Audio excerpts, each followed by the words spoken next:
Hey everyone, so I'm outside on a rather chilly walk at the moment, just delivering this special package to a customer. It's actually a beautiful pair of earrings and a pendant, so it's a set, and look out for that video because I will be showing you how to make those soon. But because I've been so busy with customer orders, I haven't had much time to film. So what I'm going to do when I get back from here is I'm going to show you a really quick 10-minute pair of earrings. Really simple but really effective, and I hope you like it. So I'll see you in a bit. Right, so I am back from my walk after delivering the package, and I just wanted to jump straight onto the board today and show you how to make these quick 10-minute what I call droplet earrings. So I've got a few examples here for you. This one is in copper using really pretty blue cat's eye beads, and what I've done is, to stop the beads from falling off, is just done a little loop on the bottom. There's another example here in antique bronze with adventuring beads, but what I've done is I've hammered the end so it gives it a different look. I wanted to show you those to show you that you can do it that way if you have a hammer and anvil to be able to hammer the ends. But what I'm actually going to teach you today is how to make these droplet earrings just with the little curl on the end, because some of you might not have the hammer. So those are the examples that I've got for you, and I'm just going to get straight on, move these move these out the way, and get straight on to showing you how to make them. So what I'm going to do is I'm going to use silver today, and I want to use these pretty little amethyst beads, and I'm going to make a 2 droplet earring. You can make them in 3 if I bring this one back for a second. This one has 3 droplets, which is really pretty, but just so that we're quick today, I'm going to do one with 2. So we start off with our 20 gauge silver plated copper wire, and I don't measure these, I just judge what I think would be a nice length of drop. You can measure them if you like, so that it grazes your shoulder or so that they're a little bit higher up, but you don't have to. So I'm going to start off by cutting this length of wire here, and what I know is I'm making a pair, so obviously I am going to need another piece that's exactly the same length as the one I just cut. So we will cut that there, and then because I'm making a slightly shorter one as well to give this a 2 bead drop, I'm going to cut this piece just a little bit shorter. Remember, I might have, if you've watched my tutorials before, hold on to the end because it will fly across the room if you don't. So there is the next one, and then we have our wires ready to make our pair of earrings. So I'm just going to split them like so. And what we need for this is our round nosed pliers, because this gives you a really good curl, because you curl it around just the tip so that it touches each other just like that. And then we get our little amethyst bead, feed it on, and do exactly the same on the other end. I generally try and do a curl going the other way. Not that it really matters, to be honest with you. It's not that noticeable, but you see, I do a curl that side and a curl that side, as you can see. So I'll put that one down, and I do exactly the same with the other one, because we want a pair. Curl it this way.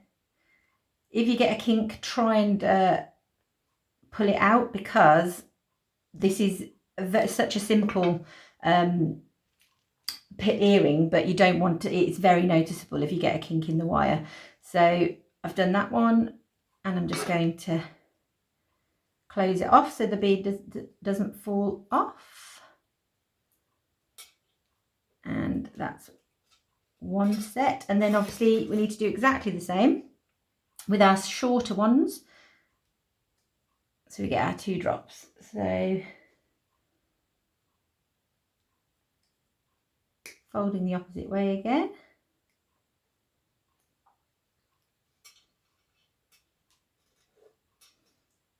See how quick these are? I've almost done, 2 of them. So I'm just going to almost done these, and all I have to do is add the loops, so add the hooks on. So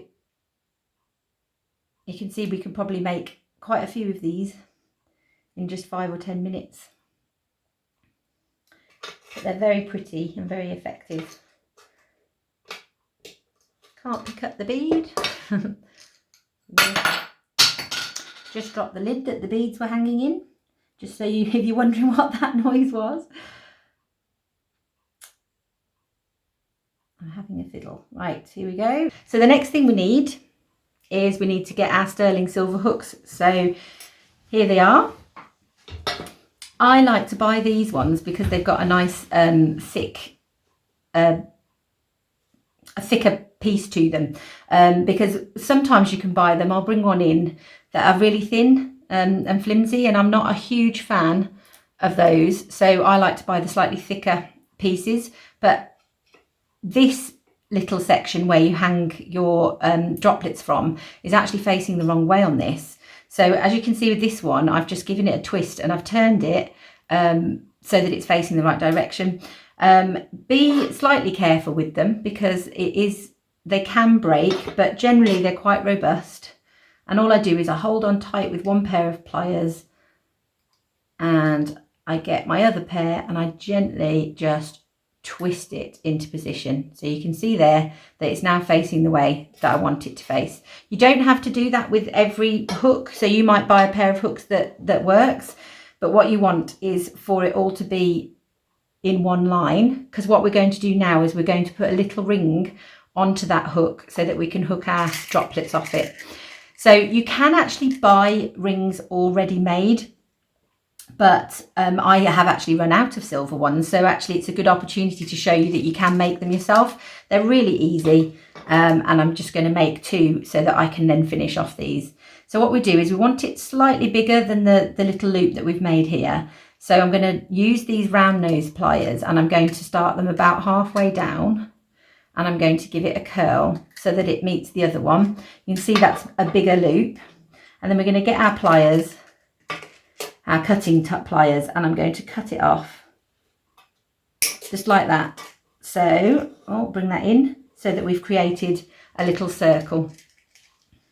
I'm going to do one more because obviously we need 2, and then I'll show you how to finish these earrings off.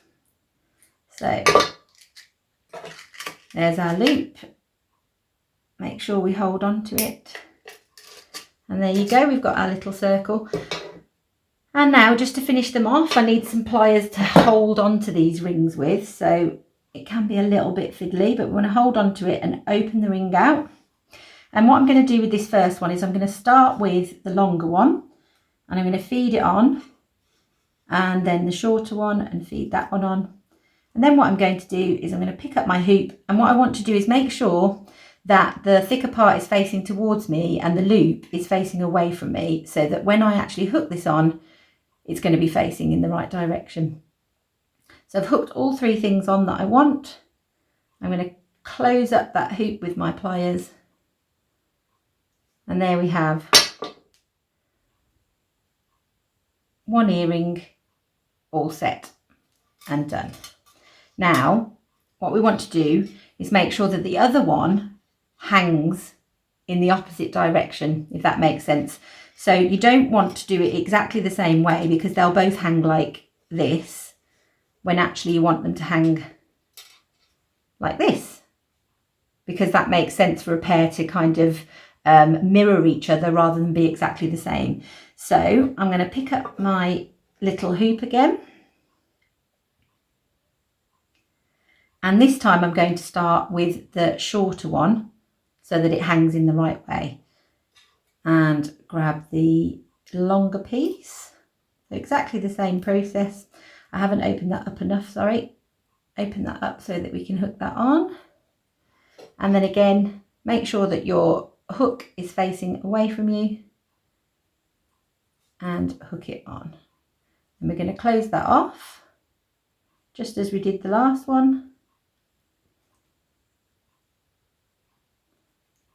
And there you have it. So they hang beautifully. They hang the opposite way. If I can lay them down so you can actually see them, they like to roll away from me.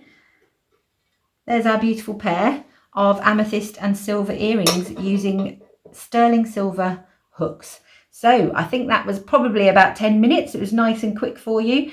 Let me know if you enjoy what you're watching by liking the video, and also if you want to see more, I upload every week with new tutorials, so please do subscribe to see everything that I am making, and I look forward to hearing any comments you have, and I will see you next week.